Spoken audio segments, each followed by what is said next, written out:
ನಮಸ್ತೆ ಸ್ನೇಹಿತರೆ. ಬಾಪು, ಬಾಪೂಜಿ, ರಾಷ್ಟ್ರಪಿತ, ಮಹಾತ್ಮ ಎಂದು ಭಾರತೀಯರು ಪ್ರೀತಿ ಗೌರವದಿಂದ ಗಾಂಧೀಜಿಯವರನ್ನು ಕರೆಯುವುದು ರೂಢಿ.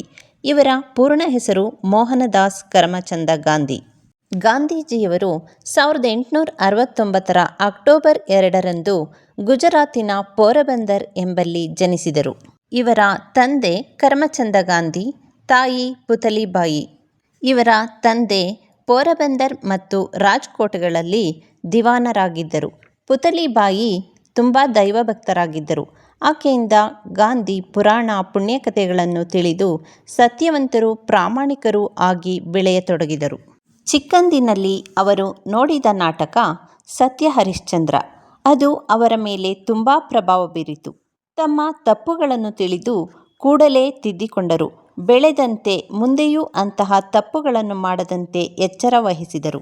ಒಂದು ಬಾರಿ ಅವರ ತಂದೆಯವರು ಅವರಿಗಾಗಿ ಶ್ರವಣ ಪಿತೃಭಕ್ತಿ ನಾಟಕ ಎಂಬ ಪುಸ್ತಕವನ್ನು ತಂದು ಓದಲು ಕೊಟ್ಟರು. ಬಹಳ ಆಸಕ್ತಿಯಿಂದ ಓದಿದ ಮೋಹನದಾಸರು ಅದರಿಂದ ಪ್ರಭಾವಿತರಾಗಿ ಚಿಕ್ಕಂದಿನಲ್ಲಿ ತಾವು ಮಾಡುತ್ತಿದ್ದ ತಪ್ಪುಗಳನ್ನು ತಿದ್ದಿಕೊಂಡರು. ಬೆಳೆದಂತೆ ಮುಂದೆಯೂ ಅಂತಹ ತಪ್ಪುಗಳನ್ನು ಮಾಡದಂತೆ ಎಚ್ಚರ ವಹಿಸಿದರು. ಸತ್ಯವಂತರಾಗಿ ಬಾಳಲು ನಿಶ್ಚಯಿಸಿದರು. ಗಾಂಧೀಜಿಯವರು ತಮ್ಮ 13ನೇ ವಯಸ್ಸಿಗೆ ಕಸ್ತೂರಿಬಾ ಎಂಬ ಅಷ್ಟೇ ವಯಸ್ಸಿನ ಕನ್ಯೆಯನ್ನು ವಿವಾಹವಾದರು. ಕಸ್ತೂರಿಬಾಯಿಯವರನ್ನು ಮದುವೆಯಾದ ನಂತರ ಇವರ ವಿದ್ಯಾಭ್ಯಾಸ ಮುಂದುವರಿಯಿತು. ಇವರು ತಮ್ಮ 16ನೇ ವಯಸ್ಸಿಗೆ ತಂದೆಯವರನ್ನು ಕಳೆದುಕೊಂಡರು. ನಂತರ ಮೆಟ್ರಿಕ್ಯುಲೇಷನ್ ಪಾಸ್ ಮಾಡಿ ಭವನನಗರದಲ್ಲಿ ಕಾಲೇಜು ಶಿಕ್ಷಣ ಪೂರ್ಣಗೊಳಿಸಿ ತಮ್ಮ ಸಹೋದರನ ಪ್ರೋತ್ಸಾಹದಿಂದ ಮೋಹನದಾಸ್ 1888ರಲ್ಲಿ ಉನ್ನತ ಶಿಕ್ಷಣಕ್ಕಾಗಿ ಇಂಗ್ಲೆಂಡ್ಗೆ ತೆರಳಿದರು. ಹೆಚ್ಚಿನ ವಿದ್ಯಾಭ್ಯಾಸ ಮಾಡಿ ಬ್ಯಾರಿಸ್ಟರರಾಗಿ 1891ರಲ್ಲಿ ಭಾರತಕ್ಕೆ ಹಿಂದಿರುಗಿದರು. ದಾದಾ ಅಬ್ದುಲ್ಲಾ ಸೇಠ್ ಎಂಬುವವರ ಸಲುವಾಗಿ ಕೇಸೊಂದನ್ನು ಹಿಡಿದು ವಾದಿಸುವ ಸಲುವಾಗಿ ದಕ್ಷಿಣ ಆಫ್ರಿಕಾಕ್ಕೆ ಹೋದರು. ಅಲ್ಲಿ ವಸಾಹತುಗಳಲ್ಲಿ ಭಾರತೀಯರು ಅನುಭವಿಸುತ್ತಿದ್ದ ಕಷ್ಟ, ಹಿಂಸೆ ಅವರ ಮನಸ್ಸನ್ನು ಕಲಕಿದವು. ಬಿಳಿಯರು ಭಾರತೀಯರ ಬಗ್ಗೆ ವರ್ತಿಸುತ್ತಿದ್ದ ರೀತಿ ಸಹಿಸಲಾರದಾಗಿತ್ತು. ಗಾಂಧಿ ಅಲ್ಲಿ ನೇಟಾಲ್ ಇಂಡಿಯನ್ ಕಾಂಗ್ರೆಸ್ ಎಂಬ ಸಂಸ್ಥೆಯನ್ನು ಸ್ಥಾಪಿಸಿ ಭಾರತೀಯರ ಸ್ಥಿತಿ ಸುಧಾರಿಸಲು ಹೆಣಗಿ ಯಶಸ್ವಿಯಾದರು. ಅಲ್ಲಿ ಅವರು ಬಳಸಿದ ಅಸ್ತ್ರ ಸತ್ಯಾಗ್ರಹವಾಗಿತ್ತು. 1915ರಲ್ಲಿ ಗಾಂಧೀಜಿ ಭಾರತಕ್ಕೆ ಹಿಂದಿರುಗಿದ ಮೇಲೆ ವಕೀಲಿ ವೃತ್ತಿ ಮಾಡಹೋಗದೆ ಅಲಹಾಬಾದಿನ ಬಳಿ ಸತ್ಯಾಗ್ರಹ ಆಶ್ರಮವನ್ನು ಕಟ್ಟಿ ಅಲ್ಲಿ ವಾಸಿಸತೊಡಗಿದರು. ಅವರ ಉಪನ್ಯಾಸಗಳಿಂದ ಪ್ರಭಾವಿತರಾಗಿ ವಲ್ಲಭಭಾಯಿ ಪಟೇಲ್ರಂತಹ ಆಧುನಿಕ ಜೀವನ ನಡೆಸುತ್ತಿದ್ದವರು ಸಹ ಅವರ ಶಿಷ್ಯರಾದರು. 1920ರ ವೇಳೆಗೆ ಗಾಂಧೀಜಿ ಭಾರತ ಸ್ವಾತಂತ್ರ್ಯ ಹೋರಾಟದಲ್ಲಿ ತಮ್ಮನ್ನು ತೊಡಗಿಸಿಕೊಂಡು ಅಸಹಕಾರ ಚಳುವಳಿ ಆರಂಭಿಸಿದರು. 1930ರಲ್ಲಿ ಭಾರತವನ್ನು ಆಳುತ್ತಿದ್ದ ಬ್ರಿಟಿಷರು ಉಪ್ಪಿನ ಮೇಲೆ ವಿಧಿಸಿದ್ದ ಕರವನ್ನು ವಿರೋಧಿಸಿ ಭಾರೀ ಪ್ರಮಾಣದ ಉಪ್ಪಿನ ಸತ್ಯಾಗ್ರಹ ಮಾಡಿದರು.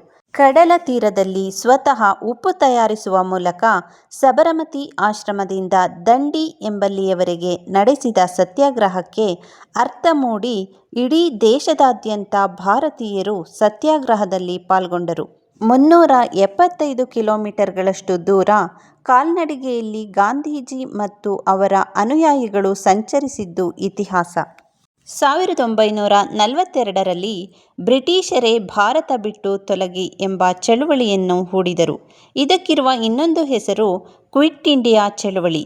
ಆಗ ವಿಶ್ವ 2ನೇ ಮಹಾಯುದ್ಧ ನಡೆಸುತ್ತಿದ್ದ ಸಮಯ. 1942ರ ಆಗಸ್ಟ್ 9ರಂದು ಕ್ವಿಟ್ ಇಂಡಿಯಾ ಚಳುವಳಿಗೆ ಚಾಲನೆ ದೊರೆಯಿತು. ಸಹಸ್ರಾರು ಸಂಖ್ಯೆಯಲ್ಲಿ ದೇಶಭಕ್ತರು, ರಾಷ್ಟ್ರ ನಾಯಕರು ಈ ಸಮಯದಲ್ಲಿ ದಸ್ತಗಿರಿಯಾದರು. ಮಹಾತ್ಮ ಗಾಂಧೀಜಿಯವರ ಅವಿರತ ಶ್ರಮದ ಫಲವಾಗಿ ಹಾಗೂ ಅವರ ಶಸ್ತ್ರರಹಿತ ಅಹಿಂಸಾತ್ಮಕ ಚಳುವಳಿಯ ಫಲವಾಗಿ 1947ರ ಆಗಸ್ಟ್ 15ರಂದು ಭಾರತ ಸ್ವತಂತ್ರವಾಯಿತು. ಗಾಂಧೀಜಿಯವರು ಹರಿಜನೋದ್ಧಾರ, ಗ್ರಾಮೋದ್ಧಾರ, ಸ್ವಾವಲಂಬನೆ ಮತ್ತು ಚರಕದಿಂದ ನೂಲುವಿಕೆ ಇವುಗಳಿಂದ ಇಡೀ ದೇಶದ ಜನತೆಯ ಗಮನ ಸೆಳೆದಿದ್ದರು. ನಿಸರ್ಗ ಚಿಕಿತ್ಸೆಯ ಆರಾಧಕರಾಗಿದ್ದರು. ಪ್ರಾರ್ಥನೆ ಒಂದು ಕಾಯಕವೇ ಎಂಬಂತೆ ನಡೆಸುತ್ತಿದ್ದರು. 1948 ಜನವರಿ 30ರಂದು ಗಾಂಧೀಜಿ ಹಿಂದೂ ರಾಷ್ಟ್ರೀಯವಾದಿ ನಾಥೂರಾಮ್ ಗೂಡ್ಸೆ ಎಂಬುವನ ಗುಂಡಿಗೆ ಬಲಿಯಾದರು. ಪ್ರಾರ್ಥನೆಗೆಂದು ಸಭೆಗೆ ಬರುವಾಗ ಈ ದುರ್ಘಟನೆ ನಡೆದು ಗಾಂಧೀಜಿ ಹೇ ರಾಮ್ ಎಂದು ಉಚ್ಚರಿಸುತ್ತಾ ಅಸುನೀಗಿದರು. ಈ ಮಹಾತ್ಮರು ಇಹಲೋಕ ತ್ಯಜಿಸಿದ ದಿನವನ್ನು ಸರ್ವೋದಯ ದಿನ ಎಂದು ಆಚರಿಸಲಾಗುತ್ತಿದೆ. ಸತ್ಯ ಮತ್ತು ಅಹಿಂಸೆಗಳೆರಡೂ ಒಂದು ನಾಣ್ಯದ ಎರಡು ಮುಖಗಳು. ಗಾಂಧೀಜಿ ತಮ್ಮ ಆತ್ಮಕಥೆಯನ್ನು ಬರೆದರು. ಆ ಗ್ರಂಥದ ಹೆಸರು my experiment with truth. Rabindranath ಠಾಗೂರರು ಗಾಂಧೀಜಿಯವರನ್ನು ಮಹಾತ್ಮ ಗಾಂಧಿ ಎಂದು ಕರೆದರು. ಪಂಡಿತ್ ಜವಾಹರಲಾಲ್ ನೆಹರೂರವರು ಗಾಂಧೀಜಿಯವರ ಪರಮ ಶಿಷ್ಯರಾದರು.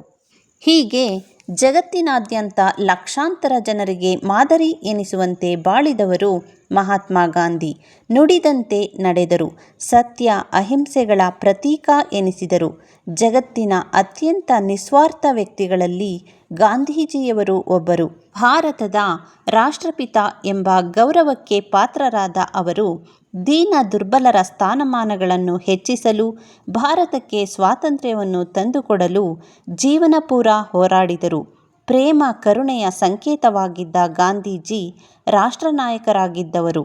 ಪ್ರತಿ ವರ್ಷ ಭಾರತ ಗಾಂಧೀಜಿಯವರ ಜನ್ಮದಿನವನ್ನು ಸಂಭ್ರಮ ಸಡಗರಗಳಿಂದ ಆಚರಿಸುತ್ತದೆ. ಇದಿಷ್ಟು ರಾಷ್ಟ್ರಪಿತ ಮಹಾತ್ಮ ಗಾಂಧೀಜಿಯವರನ್ನು ಕುರಿತ ವಿಶೇಷ ಸಂಚಿಕೆಯಾಗಿತ್ತು. ಇನ್ನಷ್ಟು ವಿಷಯಗಳನ್ನು ತಿಳಿಯಲು ನಮ್ಮ ಚಾನಲನ್ನು ಲೈಕ್, ಶೇರ್, ಕಾಮೆಂಟ್ ಹಾಗೂ ಸಬ್ಸ್ಕ್ರೈಬ್ ಮಾಡಿ. ಧನ್ಯವಾದಗಳು.